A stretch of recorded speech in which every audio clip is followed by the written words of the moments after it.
Okay, we have a consensus. It's awkward. But guess what? It's called practice. Look up Allen Iverson YouTube and we'll talk a little bit about practice. What are we talking about again? Practice? Yeah, that's what we're talking about. This is something right here. John Maxwell says this. He says, we overestimate what we can accomplish in a day, and we underestimate what we can accomplish in a year. Okay? And then here's the other thing. If you don't make this a practice by tomorrow at this time at least once, you'll never do it. If you don't make this a practice at least once by tomorrow at this time, you'll never do it. 80% of what I said today is going to be lost. You won't even remember my name. You'll just remember this guy that gave a crink in the neck. It's facts. Tiffany asked me if I was nervous, and I said, absolutely I'm nervous. I got a stain in my pants. Right there. From the boxer incident, or? I'm like Seinfeld. I always like to take full circle. Thank you.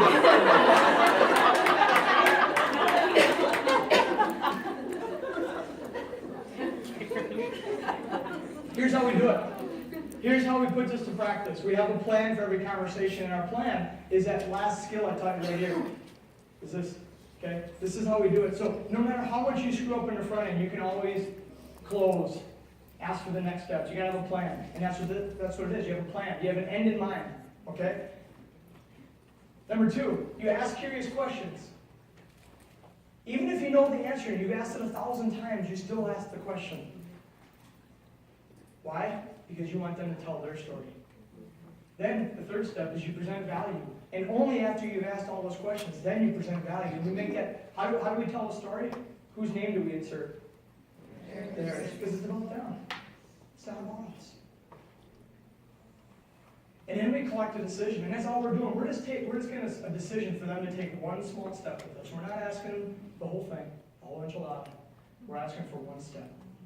Okay? I talk about walking around the lake all the time. I look at conversations as walking around the lake. If I say something to offend someone or do something to offend someone, when we're walking around the lake, by the time I get around, they're not going to be there. So I look at conversations as just taking one step at a time. I meet people where they're at, I just have a conversation, we make it all the way around the lake, and I say, hey, this has been fun. I think, you said some of your goals were this, this, and this. I think if we meet back here at this lake next week, we can do the same thing. But most importantly, we'll take the next step up to success. What do you think?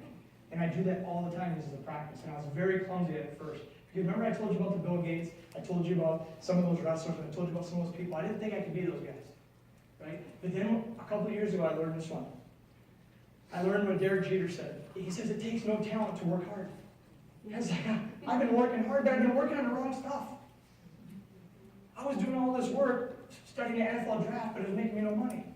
I was doing all this work, and I'm coaching youth wrestling, which was great. It made me feel great, but I wasn't making any money. So I had to focus and be intentional in my business. So I had to realize it doesn't take no talent to work hard. And then Stephen K. Scott, the guy that did the meal deal with Richard Simmons, and he's done all these infomercials, he said this. I heard him speak one time. He says, it's the use of your skills and these critical skills, along with that hard work, where I inserted that, is where you have extraordinary success. Because he says there's 4 types of people. There's drifters, those people just go through life. There's achievers. I'm missing one, Tiff, over there. There's a drifter. I'm missing the second one. Yeah. And then he said, there's achievers, those people that accomplish different things and have success. And then there's super achievers. And if you want to be a super achiever, you got to master your skills and your communication. What we taught you here tonight are communication skills that you can use in every conversation with your 5-year-old to the 95-year-olds, to a new person in the business, a person you're sponsoring, a person you're potentially sponsoring. Okay? We learned questioning skills, listening skills, and what I call collecting decision skills or closing skills. A couple of them we went through really fast. So if this was valuable, you have a decision. Now this is where you have to make the decision. How many of you are going to use this in your business tomorrow? If you are, please stand up.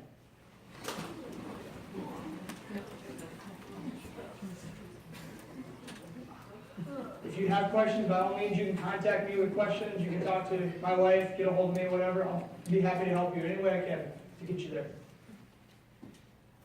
If you tell a friend about my business, I'm a sales and training consultant. I love what I do. I love speaking to groups like yourself, and I get that from referrals. Okay, that's a decision you guys gotta make. But here's the thing.